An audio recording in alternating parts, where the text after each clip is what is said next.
Gojo Satoru जिसे दुनिया एक गॉड लेवल सोर्सरर के नाम से जानती है, पर उनके मास्क के पीछे एक ऐसी कहानी छुपी है शायद आपने कभी इमेजिन भी नहीं की होगी। दोस्तों के लिए जान देने वाला, पर खुद की फीलिंग्स कभी किसी को नहीं बताता। क्यों गोजो सब कुछ होने के बाद भी सबसे अलग हो गया।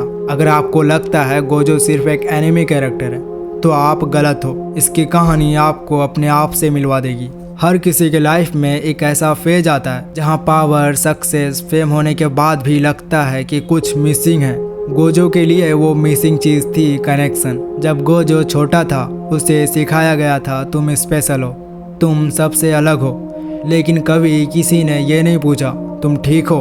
उसकी दुनिया दो हिस्सों में बटी थी। एक तरफ वो लोग जो उसे यूज करना चाहते थे और दूसरी तरफ वो लोग जो उसके करीब नहीं आना चाहते थे, क्योंकि वो उनके लिए थ्रेट था। वो हमेशा लोगों के लिए खड़ा रहा, पर जब उसको जरूरत थी कोई नहीं था। जब उसका सबसे करीबी दोस्त उसका सबसे बड़ा दुश्मन बन गया तो गोजो ने अंदर ही अंदर डिसाइड कर लिया, अब किसी को भी अपने इतने पास आने ही नहीं दूंगा।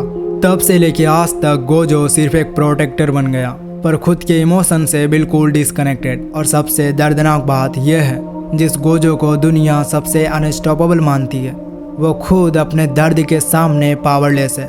लेकिन यह तो सिर्फ शुरुआत है। गोजो की पर्सनालिटी के पीछे एक ऐसी साइकोलॉजिकल डेप्थ है जो हर ओवरथिंकर, हर इंट्रोवर्ट, हर मैं ठीक हूँ कहने वाले इंसान को टच करेगी। आपको लगेगा जैसे ये सिर्फ उसकी कहानी नहीं, आपकी भी है। कभी आपने सोचा है जब एक इंसान हर किसी के लिए शील्ड बन जाता है तो उसका अपना हर्ट किस हाल में होता है। गोजो का ब्रेकडाउन उस दिन स्टार्ट हुआ जब सुगुरु गेटो गया था। ना सिर्फ गया बल्कि उस रास्ते पे चला जहाँ से लौटना पॉसिबल ही नहीं था। उस दिन गोजो ने सिर्फ अपना दोस्त नहीं खोया, उसने ट्रस्ट का कॉन्सेप्ट भी खो दिया। उसने अपने अंदर डिसाइड कर लिया, जब सब मुझे ही स्ट्रॉन्ग देखना चाहते हैं तो कमज़ोर दिखने का ऑप्शन ही क्या है। तब से गोजो ने अपनी फीलिंग्स को एक मास्क के पीछे छुपा दिया। वो परछाई सिर्फ उसकी आंखों को नहीं, उसके इमोशंस को भी छुपाने का जरिया बन गया। बाहर से हमेशा एक चिल, ओवर कॉन्फिडेंट, पावरफुल, पर अंदर से एक ऐसा इंसान जो हर रात अपने चॉइसेस पे साइलेंटली गिल्ट फील करता है। काश मैं उसे बचा पाता। ये सोच उसके अंदर हर दिन मर रही होती है, लेकिन दर्द को एक्सप्रेस नहीं करता, क्योंकि अगर गोजो टूट गया तो पूरी दुनिया के लिए एक हीरो ही गिर जाएगा।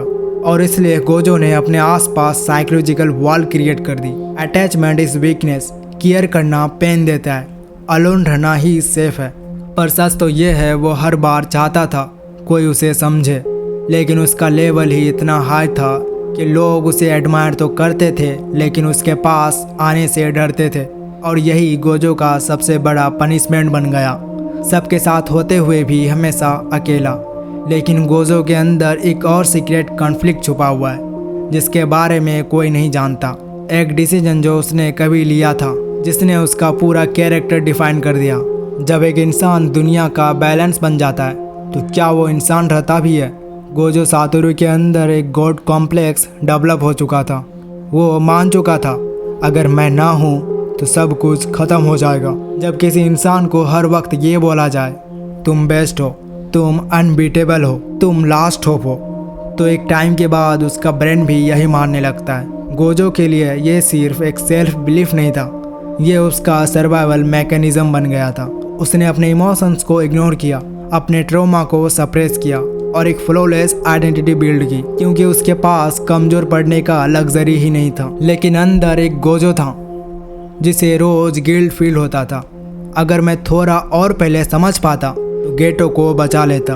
अगर मैं इमोशनली अवेलेबल होता तो शायद वो मुझसे बात करता। शायद मैं किसी काबिल नहीं हूँ। और यही था गिल्ट कॉम्प्लेक्स। एक तरफ मैं सब कुछ हूँ, दूसरी तरफ मैं ही सब कुछ बिगाड़ रहा हूँ। ये दोनों इमोशंस एक ही इंसान के अंदर कोलाइड हो रहे थे। एक साइलेंट वार चल रही थी जिसका कोई भी विटनेस नहीं था।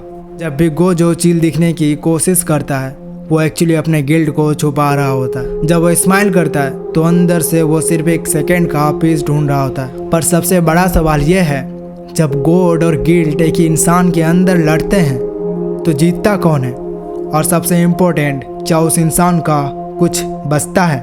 उसने समझा पावर से ज़्यादा इम्पोर्टेंट है कनेक्शन।